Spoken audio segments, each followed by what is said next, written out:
Episode 56 शुरू होते ही ऐसा लगता है जैसे कहानी अचानक किसी पुराने दर्द की छाया में लौट आई है। घर में हल्की सी शाम उतर रही होती है। पर्दों के बीच से आती धूप धीरे धीरे फीकी पड़ रही है और उसी के साथ श्रद्धा के चेहरे की चमक भी थोड़ी थकी हुई लगती है। ये वही लड़की है जो पहले हर छोटी बात पर खिलखिला उठती थी, लेकिन इस एपिसोड में उसकी आंखों में एक अलग ही किस्म का सन्नाटा है, जैसे वो खुद से भी बात करने से डर रही हो। अविनाश पूरे एपिसोड में एक अजीब से संघर्ष से गुजरता दिखाई देता है। वह किसी काम में डूबकर खुद को शांत करने की कोशिश करता है, लेकिन हर बार उसकी नज़र किसी न किसी ऐसी चीज पर अटक जाती है जो उसे श्रद्धा की याद दिला देती है। कभी उसकी कॉफी मग, कभी कमरे में रखी स्कार्फ, कभी उसकी अधूरी छोड़ी हुई किताब। ये छोटी छोटी चीजें अविनाश के लिए चीखती है कि उसने श्रद्धा को कहीं न कहीं गहराई से आहत किया है। इस एपिसोड में सबसे अलग बात यह है कि दोनों ही अपने अपने कमरे में होने के बावजूद एक दूसरे की उपस्थिति को महसूस कर रहे हैं, जैसे दो लोग एक ही घर में रहते हुए भी एक दूसरे से मीलों दूर खड़े हों। श्रद्धा की खिड़की के बाहर हवा की हल्की सरसराहट उसे अंदर बैठे डर और बेचैनी से और ज्यादा जोड़ देती है।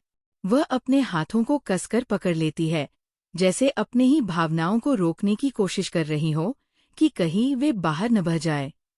पूरे एपिसोड में एक बेहद महत्वपूर्ण सीन आता है, वो सीन जहां दोनों की नजरें पहली बार मिलती है। उस नजर में कोई गुस्सा नहीं, कोई आरोप नहीं, बस एक गहरी थकान और अनकहे सवाल। श्रद्धा अविनाश को देखकर एक पल के लिए ठहर जाती है। उसकी आंखों में भ्रम है कि क्या वो सच में समझने आया है या फिर सिर्फ औपचारिक रूप से बातें करके आगे बढ़ जाना चाहता है। अविनाश के चेहरे पर वह बेचैनी साफ है, जो बताती है कि वह गलती से ज्यादा उस नुकसान से डरता है जो उसने अनजाने में रिश्ते को पहुंचा दिया। इस एपिसोड की खूबसूरती इसकी चुप्पियों में है। दोनों बहुत कम बोलते हैं, लेकिन उनकी खामोशियों में वक्त की बड़ी कहानियां छुपी है। श्रद्धा के चेहरे पर आती जाती हल्की उदासी दिखाती है कि वह अभी भी भरोसा करने की कोशिश कर रही है, मगर भीतर कहीं उसे डर है कि कहीं दूसरी तरफ से वही ताकत नहीं होगी जो इस रिश्ते को दोबारा जोड़ सके। फिर एक छोटा सा मोड़ आता है। अविनाश धीरे से कहता है कि कभी कभी इंसान खुद से लड़ते लड़ते अपने सबसे करीबी इंसान को भी चोट पहुंचा देता है। यह सुनकर श्रद्धा की आंखें कुछ पलों के लिए नमी से भर जाती है। वह ये समझने लगती है कि अविनाश अपनी गलतियों को सिर्फ स्वीकार नहीं कर रहा, बल्कि उनसे डर रहा है। डर इस बात का कि कहीं श्रद्धा उसके दिल से दूर न चली जाए। एपिसोड के अंत में एक बेहद दिल को छू लेने वाला पल आता है। श्रद्धा जाने के लिए उठती है, लेकिन उसके कदम भारी हैं। वो जाना चाहती नहीं, लेकिन वही रुकने का साहस भी नहीं जुटा पा रही। तभी अविनाश उसे रोकने की कोशिश नहीं करता, वह बस उसके पीछे देखता है, एक ऐसी नज़र से जिसमें सैकड़ों अधूरी बातें, हजारों अपूर्ण भावनाएं और अनगिनत टूटते बनते रिश्तों की कहानियां छुपी है।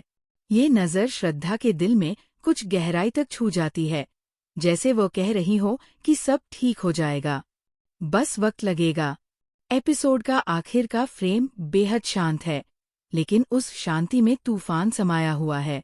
दोनों अपने अपने कमरों में जाते हैं, लेकिन दोनों की आंखों में एक ही सवाल है, क्या ये रिश्ता अगले एपिसोड में एक नई शुरुआत पाएगा या दो और चुप्पियों के बीच और भारी हो जाएगा? यह एपिसोड अपने भावनात्मक वजन की वजह से बहुत खास लगता है। ये दिखाता है कि रिश्ते कभी कभी टूटते नहीं, बस थक जाते हैं, और उनका संभाला जाना ही असली परीक्षा होती है।